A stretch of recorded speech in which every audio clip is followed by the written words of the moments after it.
بسم اللہ الرحمن الرحیم۔ السلام علیکم، میں ہوں مصعب عمیر، آپ دیکھ رہے ہیں سعودی عرب نیوز۔ آج کرونا کے اعداد و شمار کی بات کریں تو آج کے اعداد و شمار کے مطابق کرونا کیسز کی تعداد 5499 تک جا پہنچی۔ گزشتہ روز یہی تعداد 5362 تھی۔ اب پچھلے 2 روز سے کرونا کیسز کی تعداد 5000 کا ہندسہ عبور کر چکی ہے، لیکن خوشائند بات یہ ہے کہ گزشتہ روز ریکوریز جو ہیں وہ 2500 کے قریب تھیں، لیکن آج ریکور ہونے والے مریضوں کی تعداد جو ہے وہ 2978 تک جا پہنچی۔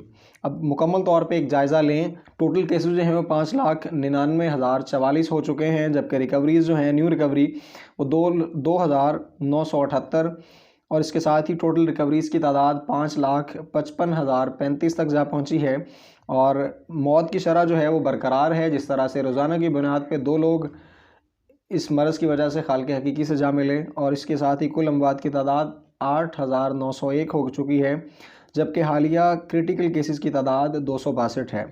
دعا ہے کہ اللہ رب العزت اس مرض میں مبتلا تمام مریضوں کو شفائے کاملہ عطا فرمائے۔ اپنا بہت سارا خیال رکھیے گا، آئندہ انشاءاللہ نئی صورتحال کے ساتھ آپ کے سامنے دوبارہ حاضر ہوں گے۔ تب تک کے لیے السلام علیکم۔